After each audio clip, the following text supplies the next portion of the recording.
दिल्ली विधानसभा चुनाव के लिए चुनावी बिगुल बज चुका है। अधिसूचना जारी हो चुकी है। सभी प्रमुख दल चुनावी मैदान में हैं।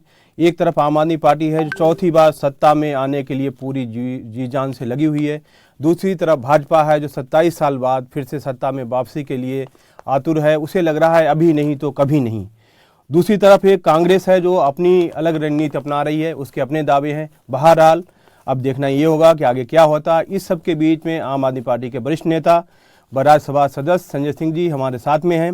आज हम उनसे बात करेंगे इस चुनाव को लेकर क्या रणनीति है, किस तरीके से आम आदमी पार्टी ये चुनाव जीतना चाहती है, पिछले चुनाव की अपेक्षा इसमें क्या बदलाव है, रणनीति में क्या मुद्दे हैं, क्या चुनौतियां हैं, इन सब पे हम बात करेंगे संजय सिंह जी से।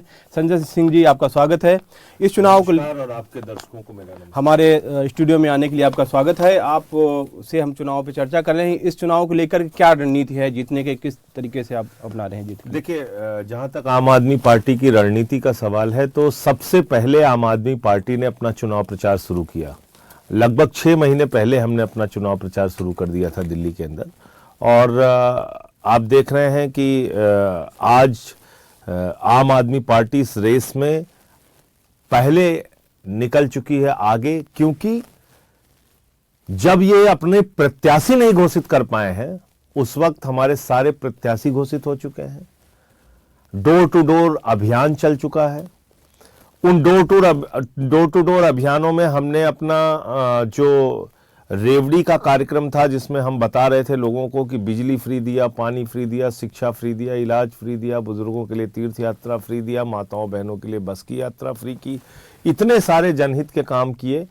और आगे 2 बड़ी घोषणाएं हमारी हैं जो अगली सरकार बनने के बाद हम लागू करेंगे। 2100 रुपए की महिला सम्मान राशि, जिसका रजिस्ट्रेशन हमने पूरे दिल्ली में कराया, और संजीवनी योजना के तहत हमने रजिस्ट्रेशन कराया, जिसमें बुजुर्गों के लिए पूरी तरीके से 60 साल के ऊपर के बुजुर्गों के लिए इलाज फ्री है। ऐसे बुजुर्ग जिनको कई बार उनके बच्चे भी छोड़ देते हैं, इंश्योरेंस कंपनियां उनका इंश्योरेंस करने को तैयार नहीं होती, उनके इलाज के लिए चाहे वो प्राइवेट में हो, गवर्नमेंट में हो, लाखों रुपए का इलाज भी हो तो वो पूरी तरीके से फ्री। ये सारी योजनाएं हमने लोगों तक पहुँचाया। तो हम मुद्दों पर चुनाव लड़ रहे हैं, और जो दिल्ली की जनता की जिंदगी से जुड़े हुए मुद्दे हैं जिस पे हमने काम किया है उसके ऊपर चुनाव लड़ रहे हैं। अभी आपने 2 योजनाओं की बात की, मुख्यमंत्री महिला सम्मान योजना और संजीवनी योजना। ये दोनों योजनाएं जो एक दिन घोषणा हुई, उसके अगले दिन के बाद में दिल्ली सरकार, आपकी ही सरकार है, आम आदमी पार्टी की सरकार, उसका एक विज्ञापन आया बड़ा अखबारों में कि दोनों योजनाएं उनके अस्तित्व में नहीं है, और जो आपका रजिस्ट्रेशन हो रहा है वो गलत तरीके से हो रहा है। उसमें मुख्यमंत्री सम्मान योजना में 2100 की उन्होंने बात की, 2100 की कोई योजना नहीं है, और संजीवनी योजना का कहा ये कहीं पे अस्तित्व में नहीं, किस तरीके से। और उन्होंने लोगों को आगाह किया कि नहीं, इससे लोग बचें, दूर करें, रहें। और उसमें भारतीय जनता पार्टी हमारी हर योजना का विरोध करती है। दूसरी बात क्या है कि बीजेपी प्रायोजित कुछ अधिकारी हैं जो इस तरह के काम करते हैं। ये भारतीय जनता पार्टी द्वारा प्रायोजित दुष्प्रचार है। जहां जिन अधिकारियों ने किया है, ये एडवर्टीजमेंट जारी किया है, उस पर कार्रवाई करने की बात भी मुख्यमंत्री जी ने, हमारी आतिशी जी ने कहा है। अरविंद केजरीवाल जी ने भी जब प्रेस कॉन्फ्रेंस की थी तो ये कहा था कि अगली सरकार बनने पर हम 2100 रुपए की महिला सम्मान राशि देंगे। उसकी वीडियो फुटेज मौजूद है, प्रेस कॉन्फ्रेंस में बाकायदा कहा गया है। ये हमारी घोषणा पत्र का हिस्सा है, ये हमारी गारंटी का हिस्सा है। और दूसरी बात, जो संजीवनी योजना की बात हमने कही, वो भी हमारी गारंटी का हिस्सा है। इसलिए हमने रजिस्ट्रेशन कराया है, हमने सबकी डिटेल रखी है, और जिस दिन सरकार बनेगी उसके बाद से इस योजना का यहाँ पे शुभारंभ होगा। ये चुनाव ऐसे माहौल में हो रहा है कि जब आपके 4 शीर्ष नेता जेल में रह के आए, आप खुद 4 महीने तक जेल में रहे, उसके बाद जमानत पे आए, सभी आपके नेता जमानत पे हैं। तो ये आपके ऊपर दाग लगा आम आदमी। पहले चुनाव में ये नहीं था, पहले चुनाव में कहीं कोई आम आदमी पार्टी पे तमाम वैसे आरोप लगते हैं, लेकिन ऐसा दाग नहीं था कि कोई जेल में गया हो इस तरीके से। तो इसको लेकर के क्या चुनाव में कोई असर पड़ेगा आपका? नहीं, मुझे लगता है कि उसका हमारे ऊपर लोगों का विश्वास और बढ़ा है। क्यों विश्वास बढ़ा है? केजरीवाल को आपने गिरफ्तार किया, उनके घर से कुछ नहीं मिला, न कोई जमीन का कागज, न कोई फ्लैट का कागज, न कोई प्रॉपर्टी का कागज, न कोई सोना, न गहना, न रुपया। मनीष सिसोदिया को आपने गिरफ्तार किया, कुछ नहीं मिला। सत्येंद्र जैन को गिरफ्तार किया, कुछ नहीं मिला। मुझे गिरफ्तार किया, मेरे घर पे कहीं कुछ नहीं मिला। तो आकाश से लेके पाताल तक सब कुछ खोद डाला भारतीय जनता पार्टी ने। अपनी दुर्भावना की राजनीति के कारण उन्होंने हमें जेल में भेजा, उन्होंने हमारे खिलाफ कार्रवाई की और इतनी यातना दी कि अरविंद केजरीवाल को इंसुलिन तक नहीं दिया उन्होंने यहीं तिहाड़ जेल के अंदर। बावजूद इसके हम उनसे लड़ते रहे और बेदाग होके हम निकले हैं। आगे भी आप देखिएगा कि इन मामलों में कुछ नहीं होने वाला है। झूठ का न कोई सिर होता है न पांव होता है। तो इसलिए जनता ने भी इस बात को समझ लिया कि भाई एक तरफ तो वो पार्टी है जो 3,02,000 करोड़ रुपए के ठेके चंद कंपनियों को देती है और जिनसे इलेक्टोरल बॉन्ड के नाम पे रिश्वत लेती है, और दूसरी तरफ आम आदमी पार्टी है जिसके खिलाफ कुछ नहीं मिला। एक तरफ वो पार्टी है जो देश भर के चुनिंदा भ्रष्टाचारियों को अपनी पार्टी में शामिल करती है, अपने साथ गठबंधन में शामिल करती है, वो चाहे हेमंत विश्व शर्मा हो, शुभेंदु अधिकारी हो, मुकुल राय हो, अजीत पवार हो, वो चाहे प्रफुल्ल पटेल हो, वो चाहे हसन मुशर्रफ हो, छगन भुजबल हो, जितने भी नेता हैं, येदियुरप्पा हो, जनार्दन रेड्डी हो, जितने भी नेता हैं उठा के आप देख लीजिए। आज ये कहाँ है, किसके साथ हैं? भारतीय जनता पार्टी के साथ है। तो भ्रष्टाचार के खिलाफ जब बीजेपी बोलती है तो ऐसा लगता है ओसामा बिन लादेन अहिंसा पे उपदेश दे रहा है। वो पार्टी जो स्वयं भ्रष्टाचार में डूबी हुई है, दूसरे लोगों पे झूठे आरोप लगा के उनको जेल में डालना, इससे हमारी छवि का नुकसान नहीं हुआ है, बल्कि बीजेपी की छवि का नुकसान हुआ है कि वो दुर्भावना की राजनीति करती है। इस चुनाव से पहले एक और बड़ा मुद्दा उठा रोहिंग्या बांग्लादेशियों का, खूब हुआ, पहले बवाल हो चुका, आप लोगों की तरफ हुआ, बीजेपी की तरफ से हुआ। इसमें एक चीज़ सामने आई कि एक दिन नगर निगम में, आपकी सत्ता है नगर निगम में, वहाँ के नगर निगम के एक अधिकारी ने एक आदेश जारी किया कि वो अपनी इंक्वायरी कराएंगे कि कितने रोहिंग्या के परिवार के बच्चे पढ़ रहे हैं, इस तरीके का नया एडमिशन ना हो। वो आपकी ही सरकार है वहाँ पे, वो आपने विरोध किया कि ये गलत कर रहे हैं और पीसी भी करी। उसके बाद में कुछ दिन के बाद, 2-4 दिन के बाद में आपकी सरकार की मुख्यमंत्री यहाँ आती थी जी, उन्होंने एक पीसी करी और उन्होंने कहा कि हम अपने स्कूल में रोहिंग्या का कोई एडमिशन या बांग्लादेशियों का नहीं होने देंगे। मेरा कहना यह है कि क्या तालमेल का अभाव रहा कि उनका बयान अलग आया, आपका बयान अलग आया? मैं आपको प्रमाण सहित बताता हूँ और मुझे लगता है कि ये आपके दर्शकों को भी जानना जरूरी है। पहली बात तो ये है कि भाई दिल्ली में शासन किसका है, केंद्र में किसकी सरकार है, कौन यहाँ पे 10 साल से देश का प्रधानमंत्री है? आदरणीय नरेंद्र मोदी जी हैं। और गृह मंत्री के हाथ में बॉर्डर की सुरक्षा है। बॉर्डर किससे लगता है? बांग्लादेश से लगता है। बॉर्डर किससे लगता है? त्रिपुरा से लगता है, आसाम से लगता है, बंगाल से लगता है। मैं आपको दिखा रहा हूं कि जो बीजेपी का जो केंद्रीय मंत्री हरदीप पुरी जी का ट्वीट है, मेरे ख्याल से वो आपने देखा भी होगा, है 2022 का एक ट्वीट है। तो 2022 15 अगस्त में उन्होंने लिखित रूप से एक ट्वीट करके देश को बताया। मैं अभी आप चाहेंगे तो मैं दिखा दूंगा आपको। उसमें क्या लिखा हुआ है? उन्होंने साफ तौर पे लिखा हुआ है कि जो बांग्लादेशी रोहिंग्या हैं उनको हम बक्करवाला कॉलोनी में बसाएंगे। ये उनका ट्वीट है। तो जैसे भी मिल जाता है मैं आपको दिखाता हूँ। वो है आप कई बार आपने बता चुके हैं। तो आप बताइए, दो तरह की बातें कर करके ये लोग भ्रमित करते हैं जनता को, ये तो ठीक नहीं है। और इस प्रकार के दुष्प्रचार से भारतीय जनता पार्टी क्या साबित करना चाहती है मुझे नहीं मालूम। इस ट्वीट पे भी बात हुई है, तो मंत्री का बयान भी उस पे आया कि ये जो दोनों देशों के बीच में आपसी समझौता, तो उसके तहत उन्होंने बयान दिया था। और उनका ये कहना था कि जो वोट है रोहिंग्या बांग्लादेशियों का वोट है, वो पता है कि किसको मिलता है, भाजपा को नहीं मिलता। एक चीज आप मुझे बताइए, बांग्लादेश की आजादी के 50 साल पूरे हुए, अरविंद केजरीवाल को तो नहीं बुलाया शेख हसीना ने, और किसी नेता को तो नहीं बुलाया। किसको बुलाया? भारत के प्रधानमंत्री आदरणीय नरेंद्र मोदी जी को बुलाया। नरेंद्र मोदी जी वहां पे गए। उन्होंने क्या कहा? उन्होंने कहा मैं बांग्लादेश की आजादी का योद्धा हूं, मैंने बांग्लादेश को आजाद कराने के लिए जेल काटी है। मोदी जी ने कहा वो बांग्लादेश के स्वतंत्रता संग्राम सेनानी है, उन्होंने बांग्लादेश आजाद कराया है। ये ऑन रिकॉर्ड उनका बयान है। और भी आप छोड़ दीजिए, अपने मित्र अडानी को उन्होंने गोड्डा, एक जगह है झारखंड में, वहां से बिजली सप्लाई करने का ठेका दिलवाया। हजारों करोड़ रुपए की कमाई करते हैं अडानी, बांग्लादेश में बिजली सप्लाई करते हैं। तो इसलिए यह दोहरा मापदंड नहीं हो सकता। मैं तो पूछना चाहता हूं अमित शाह जी से, बॉर्डर की सुरक्षा आपके पास है 10 साल से, मोदी जी के पास है। तो एक व्यक्ति, एक बांग्लादेशी त्रिपुरा पार करके, आसाम पार करके, बंगाल पार करके, झारखंड पार करके, बिहार पार करके, यूपी पार करके दिल्ली कैसे आ गया? आप 10 साल से घास छील रहे थे।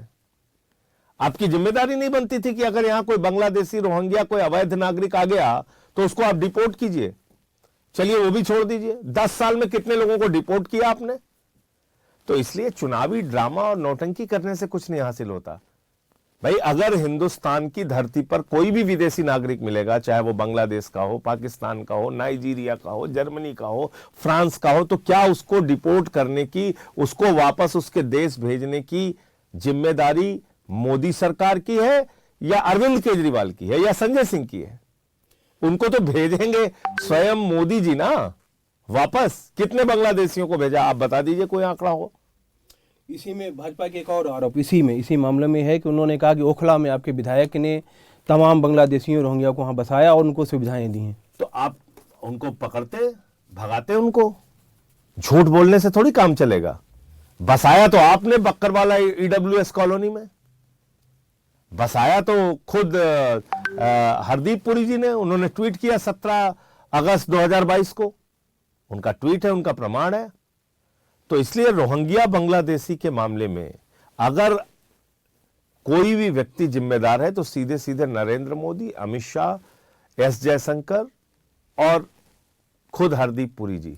आम आदमी पार्टी की अभी रणनीति क्या है? अगर रोहिंग्या बांग्लादेशी की हम बात करें तो आम आदमी पार्टी का क्या उनके बारे में सोचना है? भाजपा ही एक्सपोज हो चुके हैं इस मामले में, वो बोल ही नहीं सकते। एक भी बीजेपी वाले के मुंह से आपने सुना कि हिंदुओं पे अत्याचार हो रहा है बांग्लादेश में, अडानी का ठेका कैंसिल किया जाए, अडानी को बांग्लादेश को बिजली सप्लाई नहीं करनी चाहिए। हजारों करोड़ रुपए अडानी वहां से कमाई कर रहा है और उसी पैसे से बीजेपी अपनी पार्टी चला रही है। ये ठीक लगता है आपको? भारतीय जनता पार्टी को इस पे जवाब नहीं देना चाहिए? आपने इस देश के लोगों को मूर्ख समझ रखा है। अमित शाह का बेटा जैसा वो दुबई के शेखों के साथ, कतर के शेखों के साथ धंधा करेगा, हमारे प्रधानमंत्री जी दुबई और कतर और दुनिया भर के देशों में जाके, ओमान और कहां कहां जाके गले लगाएंगे शेखों को, और हिंदुस्तान में यहां पे हिंदू मुसलमान करेंगे। ये कैसे समझ में आएगा लोगों को? आप पूरे दुनिया में खाली धंधा बिजनेस करा रहे हैं। जिन जिन देशों में प्रधानमंत्री गए वहां पर अडानी को धंधा मिला। तो इसलिए मैं समझता हूं कि बीजेपी पूरे देश के सामने एक्सपोज हो चुकी है, पूरी तरीके से बेनकाब हो चुकी है। इस चुनाव में एक और बड़ा मुद्दा है जो मुख्यमंत्री आवास को लेकर के, अभी आप लोग भी लेकर के गए लोग मीडिया को, वो उन्होंने नहीं जाने दिया पुलिस अधिकारियों ने। बीजेपी का कहना है कि अगर इसलिए पुलिस ने नहीं जाने दिया कि आप लोग वहां जाकर के उसमें सीबीआई और ईडी और तमाम तरीके की जांच चल रही है, वो प्रभावित हो सकती थी। उनका ये कहना है कि पहले क्यों नहीं दिखाया, जब वो था मुख्यमंत्री के पास था तब जाके दिखाते। ये अजीब बात है, ये बड़ी हास्यास्पद बात है। यही बीजेपी कह रही थी कि वहां पे सोने का टॉयलेट है, वहां पे स्विमिंग पूल है, वहां पे मिनी बार है। बीजेपी का दावा था ना, तो हमने कहा चलो दिखाओ सोने का टॉयलेट। उस घर में कौन नहीं गया है आप बताइए? उद्धव ठाकरे जी उस घर में गए हैं, नीतीश कुमार जी उस घर में गए हैं, झारखंड के मुख्यमंत्री हेमंत सोरेन जी उस घर में गए हैं, देश के तमाम पत्रकार उस घर में गए हैं, आम आदमी पार्टी के कार्यकर्ता, विधायक उस घर में गए हैं। कहां छुपा हुआ था वो घर जो किसी को नहीं दिखा? लेकिन अगर उस घर को लेकर दुष्प्रचार चल रहा था तो हमने कहा चलो दिखाओ सोने का टॉयलेट, दिखाओ स्विमिंग पूल और मिनी बार। और दूसरी तरफ राजमहल जो है प्रधानमंत्री जी का, उसको भी दिखाइए। 8,400 करोड़ के जहाज में प्रधानमंत्री जी चलते हैं। प्रधानमंत्री जी के गाड़ियों के काफिले में 12-12 करोड़ की 6 गाड़ियां चलती हैं। प्रधानमंत्री जी लाखों का पेन इस्तेमाल करते हैं, लाखों का चश्मा इस्तेमाल करते हैं, लाखों का सूट पहन के घूमते हैं। तो एक तरफ आप कहते हैं कि आपने 35 साल तक भिक्षा मांग के अपना जीवन चलाया, और दूसरी तरफ आपका रहन सहन और दिन भर में 3-3 बार आप सूट बदलते हैं। तो हमने कहा भाई वो भी देखना चाहते हैं, हमें दिखाइए। तो ना तो मुख्यमंत्री आवास में जाने दिया, ना राजमहल जाने दिया। मुख्यमंत्री आवास से ही एक और सवाल जुड़ा हुआ है कि अभी मुख्यमंत्री जी ने पीसी करी, आप भी उस पीसी में थे, और उन्होंने कहा कि उनका 3 महीने में दूसरी बार उनको बेदखल किया दिया गया उनके बंगले से। उसी पर बयान आया लोक निर्माण विभाग का कि उनको कभी पोजीशन ही नहीं मिला था। ये भी 6 फ्लैग स्टाफ रोड का उनके लिए ये भी 17 बंगला है पहले से जहां वो रह रही हैं, और 2 बंगले उनको और दिए गए थे कि ऑफर किया गया था आप यहाँ रह सकती हैं, और वो बंगला इसलिए भी नहीं दिया जा सकता कि उनमें सीबीआई इंक्वायरी की जांच चल रही है। फिर कह रहा हूँ कि झूठ के न पैर होते हैं न सिर होता है। यहीं ज़्यादा दूर नहीं जाना है आपको, यहीं चले जाइए थोड़ा बगल। यहाँ पर प्रवेश वर्मा एक घर में रह रहे हैं 8 महीने से, जो कि अब सांसद नहीं है। रह रहे नहीं रह रहे हैं। दूसरी बात, अगर आप मुख्यमंत्री आवास की बात करते हैं, पहले आतिशी जी का सामान उसी घर से बाहर करवाया गया, फिकवाया गया। दोबारा कहा गया नहीं नहीं यही मकान आपको अलॉट कर रहे हैं, वही मकान अलॉट किया गया, आवंटित किया गया। तीसरी बार फिर से वो मकान कैंसिल कर दिया गया। तो आप मजाक कर रहे हैं। एक प्रचंड बहुमत की सरकार की मुख्यमंत्री के मकान को 3 महीने में 2 बार आप कैंसिल कर रहे हैं। यह है आपका तरीका। एक और अब पिछले कुछ दिन यहां कितने बीजेपी के नेताओं ने अवैध तरीके से बंगले कब्जा करके रखे हैं, देखिए आप। हो रहा है। एक और मुद्दा आ रहा है सामने पिछले कुछ दिनों से। आप पूर्वांचल की बात कर रहे हैं, हालांकि आप पहले भी करते रहे, लेकिन अभी कुछ ज़्यादा दिखाई पड़ रहा है। ऐसा नहीं लग रहा कि आम आदमी पार्टी के मनोज तिवारी बन रहे हैं आप? भैया, पूर्वांचल के लिए आज से नहीं लड़ रहा हूं। जब ये लोग चुप होके घर में बैठे हुए थे, बिल में बैठे हुए थे, तब से लड़ रहा हूं। मेरा इतिहास उठा के देखिएगा, यूपी बिहार पूर्वांचल के लोगों के लिए आज से नहीं लड़ रहा हूं, पहली चीज। और देश के सदन में कितनी कितनी बातें मैंने बोली हैं वो भी उठा के देखिएगा। जब कोरोना के समय में सूरत में, अहमदाबाद में हमारे यूपी बिहार पूर्वांचल के लोगों को मार मार के भगाया गया था, तो ना गिरिराज सिंह के मुंह से एक शब्द निकला था, ना मनोज तिवारी के मुंह से। तब मैंने पार्लियामेंट के अंदर आवाज उठाई थी। तो इसलिए खाली ऐसे बातें करने से बातें नहीं बनेगी। आपको वास्तव में आप क्या कर रहे हैं वो दिखाइए ना। आम आदमी पार्टी ने सबसे ज्यादा टिकट पूर्वांचल के लोगों को दिया। गोपाल राय मंत्री पूर्वांचल के, मैं 2 बार से सांसद राज्यसभा का पूर्वांचल से। आप मुझे बताइए, कच्ची कॉलोनियों के अंदर जहां पे हमारे यूपी बिहार पूर्वांचल के भाई रहते हैं, सड़कों का जाल बिछाना, सीवर लाइन का जाल बिछाना, वाटर पाइप लाइन बिछाना, वहां पे मोहल्ला क्लिनिक बनाना, अस्पताल बनवाना, बिजली फ्री, पानी फ्री, शिक्षा फ्री, इलाज फ्री, माताओं बहनों के लिए बस की यात्रा फ्री। सबसे ज्यादा काम पूर्वांचल के लोगों के लिए किया आम आदमी पार्टी और अरविंद केजरीवाल जी ने। और आप उनको रोहंगिया कह रहे हैं, उनको बांग्लादेशी कह रहे हैं, उनको अपमानित कर रहे हैं, उनका वोट कटवा रहे हैं। तो ये मुद्दा उठाऊंगा नहीं। आप मुझे बताइए, अरविंद केजरीवाल जी ने सैकड़ों की संख्या में यहाँ पे छठ घाट बनवाए, क्योंकि हमारे भाई नहीं जा पाते हैं छठ के पूजा के दौरान, भीड़ की वजह से ट्रेनों में नहीं जा पाते हैं, तो यहाँ छठ घाट बनवाने का काम किया। बीजेपी ने तो छठ घाटों को तोड़ा है, यही जीके में, सौरभ भारद्वाज की कॉन्स्टिट्यूंसी में। ये पूर्वांचल के हित की क्या बात करेंगे? इन्होंने यहां से निकालने और भगाने की बात की यूपी बिहार पूर्वांचल के लोगों को। तब हमने लड़ाई लड़ी है, हमने बोला है, कभी किसी ने आवाज नहीं उठाई। पूर्वांचल की बात आई, अब बात आपके परिवार से भी जुड़ गई। आपकी पत्नी का वोट काटने का मामला, वोट काटने के लिए अप्लाई करने का मामला सामने आया। उसके बाद में भाजपा ने फिर आक्रामक हुई। भाजपा ने कहा कि 4 जनवरी को आपने एक एफिडेविट दिया, कि 8 जनवरी को एक एफिडेविट दिया जिसमें कहा कि वो वोट उनका पता सुल्तानपुर का दिया, और उससे पहले आपने कहा कि 4 जनवरी को हमने अप्लाई कर दिया, वोट हमारा कट गया वहां पे। वो दिया कागज आपको, 8 जनवरी का एफिडेविट दिया, वो भी सच है। लेकिन उससे पहले 4 जनवरी को वोट कटवाने के लिए मेरी पत्नी ने सुल्तानपुर के जिला निर्वाचन अधिकारी के यहां खुद से पत्र लिख के दिया, खुद से अप्लाई किया, खुद से सूचना दी कि मेरा वोट काट दिया जाए।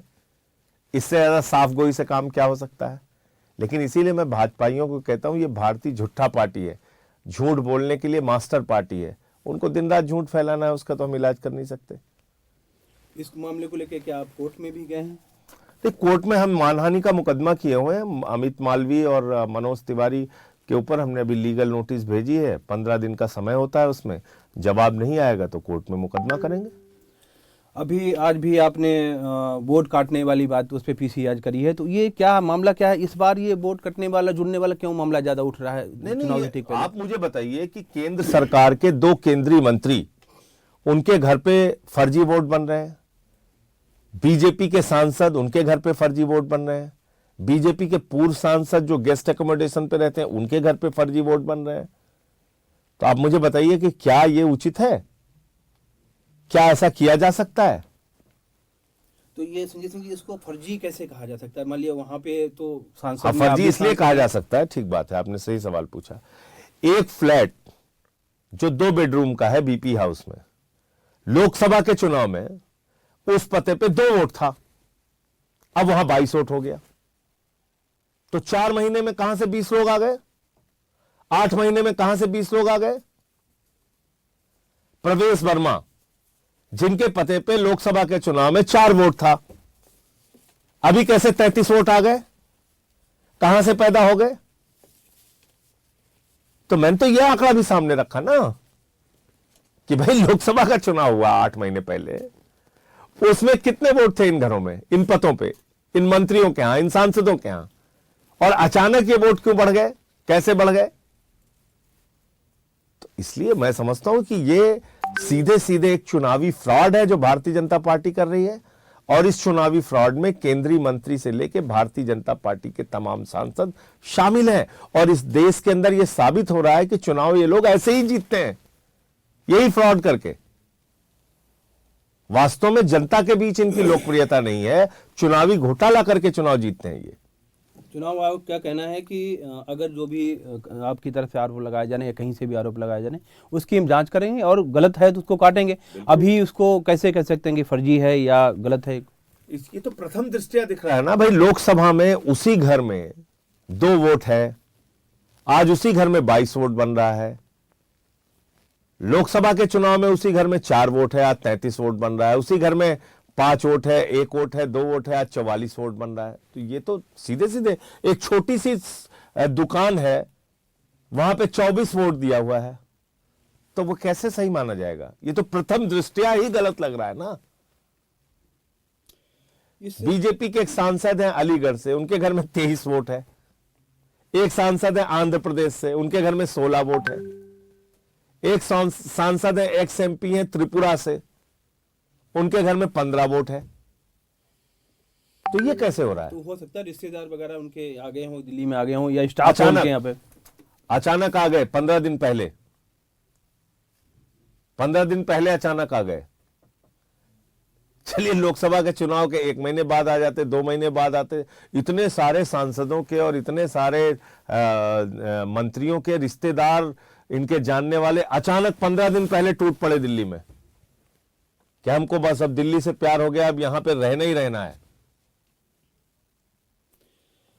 इस चुनाव में एक और चीज आ रही है कि जो कांग्रेस के साथ को लेकर के आपका अब की बार में ऐसा देखने को मिला कि अभी अब पहले, इससे पहले लोकसभा चुनाव हुआ तब आपने गठबंधन किया कांग्रेस से, और आपका प्रयास भी रहा कि गठबंधन हो जाए, कोशिश भी आपने करी, हो भी गया बाद में। लेकिन ये विधानसभा चुनाव में आपने कोई कोशिश कांग्रेस से गठबंधन की नहीं करी। देखिए ऐसा है कि हरियाणा का चुनाव हम लोग लड़े, अलग अलग लड़े। हमने कोई व्यक्तिगत आरोप प्रत्यारोप नहीं किया। हम भारतीय जनता पार्टी के खिलाफ, उनकी नीतियों के खिलाफ बोलते रहे। कांग्रेस पार्टी दिल्ली के अंदर चुनाव लड़ रही है। प्रियंका गांधी के खिलाफ अभद्र टिप्पणी की रमेश बिधूड़ी ने, हमने उस पर आवाज लगाई। मनीष सिसोदिया जी ने बोला।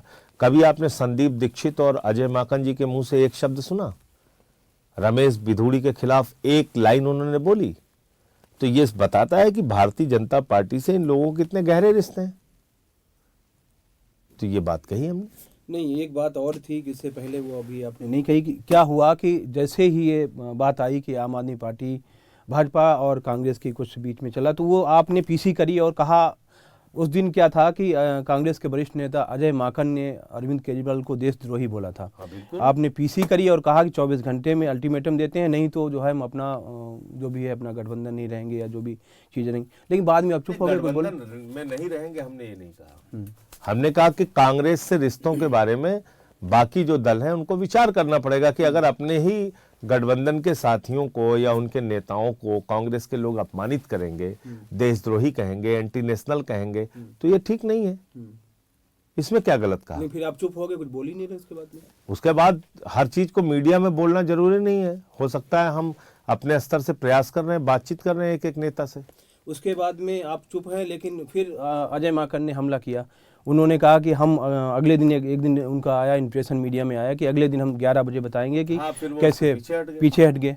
तो ये क्या है, कुछ आप लोगों ने दबाव बनाया कि वो इसलिए? हर चीज कैमरे पे बात नहीं की जाती है, लेकिन यह है कि निश्चित रूप से हम सब लोगों ने और पार्टी के लोगों ने इस बात का संज्ञान लिया है। और ये उचित नहीं है कि आप हमारे सबसे बड़े नेता को एंटी नेशनल कहें, देशद्रोही कहें, उनके बारे में दुष्प्रचार करें। वो तो फिर भाजपा की भाषा है। जो बीजेपी बोलती है जिस तरह की गाली गलौज की भाषा, वही कांग्रेस के नेता कर रहे हैं। उसके बाद में एक पूर्व मुख्यमंत्री हैं राजस्थान के, कांग्रेस के वरिष्ठ नेता हैं, दिल्ली में आए और उनकी अपना जो कार्यक्रम चल रहा, तो उसमें उन्होंने बोला कि हमारी लड़ाई कांग्रेस से है, हम विपक्ष में कांग्रेस को मान रहे हैं, भाजपा को नहीं मान रहे। तो ये कैसे आप देख रहे हैं? आप तो किसने बोला? अशोक गहलोत की बात कर रहे हैं। अशोक गहलोत जी ने क्या कहा? उन्होंने एक बयान दिया कि मीडिया में, एक चैनल को, कि हम विपक्ष में हमारे लिए कांग्रेस है, आम आदमी पार्टी है, भाजपा नहीं है। तो अब इसमें फिर और जवाब मुझसे क्या चाहिए आपको? जब वो भाजपा को अपना विपक्ष नहीं मान रहे हैं दिल्ली में, तो ये तो साबित है ना कि वो भाजपा को अपने करीब मान रहे हैं। तो और सफाई मैं क्या दूं फिर इसमें? तो अभी जो हालात चल रहे हैं, कि क्या आगे भी ऐसा माना जाए कि अब आम आदमी पार्टी कांग्रेस के साथ में गठबंधन आगे नहीं करेगी? राजनीतिक परिस्थितियों का मूल्यांकन करेंगे समय आने पे। एक और जो है, अभी ये चुनाव ऐसा चुनाव हो रहा है जिसमें चुनाव से पहले आरोप प्रत्यारोप खूब हो रहे हैं, आपकी तरफ से हो रहे हैं, भाजपा भी खूब लगा रही है। ये क्या? देखिए, भाजपा एक गाली गलौज पार्टी के रूप में विख्यात हो चुकी है। विख्यात कह लीजिए या कुख्यात कह लीजिए, तो कुख्यात हो चुकी है। उनके पास कोई काम नहीं है। दुनिया की सबसे बड़ी पार्टी वो अरविंद केजरीवाल के टॉयलेट में फंसी हुई है, उस टॉयलेट से बाहर नहीं निकल पा रही है। दुनिया की सबसे बड़ी पार्टी अगर टॉयलेट में फंसी हुई है, तो मैं सिर्फ आपको यह कहना चाहता हूं कि दिल्ली की जनता फ्लश करेगी और उनका सफाया होगा, आप देखिएगा। अभी जैसे आपने बात करी, जो रमेश बिधूड़ी की बात करी, उनके एक और सांसद हैं जिनका नाम योगेंद्र चौंदौलिया, उन्होंने भी मुख्यमंत्री जी को लेकर के आरोप लगाया। फिर उन्होंने ये भी कहा कि वो आम आदमी पार्टी ये क्यों नहीं बता रही कि उन्होंने एक आतंकवादी था, उसकी रिहाई के लिए मांग करी थी उनके पिताजी ने। देखो, ऐसा है कि एक 80 साल के बुजुर्ग आदमी के लिए गाली गलौज की भाषा का इस्तेमाल करना, ना तो भारतीय समाज व्यवस्था में इसको कोई अच्छा मानता है, और उनके पिता को गंभीर बीमारी है, बेड से उठ के चल नहीं पाते हैं। आतिशी जी के पिताजी की अगर आप बात कर रहे हैं, और जो लोग देशभक्ति का प्रमाण पत्र बांटते हुए फिर रहे हैं, मैं उनसे पूछना चाहता हूं, नवाज शरीफ के बर्थडे का केक काटने बगैर बुलाए देश के प्रधानमंत्री गए थे, एक भी वाजपेयी के मुंह से आवाज निकली? भारत के पहले प्रधानमंत्री हैं नरेंद्र मोदी, जिन्होंने पाकिस्तान के प्रधानमंत्री को अपने शपथ ग्रहण समारोह में बुलाने का काम किया था। बीजेपी के पहले नेता हैं लाल कृष्ण आडवाणी, जिन्होंने जिन्ना की कब्र पे जाके मत्था टेकने का काम किया था। भारतीय जनता वो पार्टी है जिसके नेता आदरणीय नरेंद्र मोदी जी ने पठानकोट के अंदर आईएसआई, पाकिस्तान की वो एजेंसी जो हिंदुस्तान में आतंकवाद फैलाने का काम करती है, उनको बुलाकर हमारे शहीदों की जांच कराने का काम किया। तो भारतीय जनता पार्टी से हमको राष्ट्रवाद का कोई सर्टिफिकेट नहीं चाहिए। इनका इतिहास ये है कि इनके पुरखों ने अंग्रेजों की दलाली की है। इस बार इस चुनाव में एक और चीज देखने को मिल रही है कि भारतीय आम आदमी पार्टी जो है, हिंदुओं की तरफ ज्यादा झुकाव है। पिछले 2020 की अगर बात करें, 2020 के पहले, एक साल पहले, हिंदुओं का टेंडर क्या भाजपा के पास है? भाई, उन्होंने कोई टेंडर लिया है, कोई ठेका लिया है, कहीं टेंडर निकला है? ऐसा नहीं लग रहा मुद्दा नहीं, छीन लिया आपने भाजपा अरे भाई, हम भी हिंदू धर्म को मानने वाले लोग हैं। बस ये है कि हम नफरत नहीं फैलाते। हिंदू धर्म हमारा क्या सिखाता है? वसुदेव कुटुंबकम, पूरा विश्व हमारा परिवार है। हिंदू धर्म हमारा क्या सिखाता है? जब हम अपनी कोई पूजा घर में खत्म करते हैं तो हम कहते हैं धर्म की जय हो, अधर्म का नाश हो, प्राणियों में सद्भावना हो, विश्व का कल्याण हो। हम विश्व के कल्याण की कल्पना करते हैं, हम उस हिंदू धर्म को मानते हैं। रामचरितमानस की चौपाई क्या कहती है? सब नर करहि परस्पर प्रीति, सारे लोग आपस में प्यार से रहें। और ये क्या कहते हैं कि हमें दुर्भावना फैलानी है, हमें झगड़ा कराना है। तो आपको टेंडर मिला हुआ है क्या हिंदू धर्म का? आपको कोई टेंडर तो नहीं मिला हुआ है, आप कोई ठेकेदार तो है नहीं हिंदू धर्म के। तो हम हिंदू धर्म को मानने वाले लोग हैं, हिंदू धर्म की अच्छाइयों को अपने जीवन में उतारने का प्रयास करते हैं। और हम ये बिल्कुल नहीं मानते कि भारतीय जनता पार्टी के लोग कोई हिंदू धर्म के सच्चे अनुयायी हैं। वो हिंदू धर्म के सच्चे अनुयायी नहीं है, वो हिंदू धर्म को बदनाम करने का काम कर रहे हैं। भाजपा ने एक और आरोप लगाया है कि ये आपकी गारंटी अरविंद जी ने दी है कि जो पानी के बढ़े हुए बिल आ रहे हैं और फरवरी में जब हमारी सरकार बनेगी तो हम उनको कोई लोग बिल ना भरें, अगर जितना भी आ रहा है वो हम फ्री करवा देंगे। भाजपा ये बात कह रही है कि चलो अभी अधिसूचना जारी हो गई, अधिसूचना जारी होने से पहले भी समय था, सरकार आपकी है दिल्ली में, आम आदमी पार्टी की सरकार, पूर्ण बहुमत की सरकार है, मुख्यमंत्री आपके हैं, पूरी सरकार, लेकिन अभी क्यों नहीं उसको माफ जो कहते हैं उसको करते हैं। हमने किया है, पहले भी पानी का बिल माफ किया है, आगे भी कर देंगे। क्या ऐसा नहीं लग रहा है कि अब की बार चुनाव में ये आरोप प्रत्यारोप और ये सब चीजें चल रही, इसके बीच में कहीं जो मेन मुद्दे हैं वो पीछे रह गए? मैं तो आपके सामने खुद कह रहा हूं कि दुनिया की सबसे बड़ी पार्टी अरविंद केजरीवाल के टॉयलेट में फंसी हुई है, उससे उसको निकलना पड़ेगा। अभी और क्या घोषणाएं हो रही हैं आपकी, करने जा रहे हैं किस वर्ग को लेकर के? अब बीच बीच में जो भी चीज मुद्दे आएंगे उसको हम करेंगे। पुजारियों का हमने किया, हमने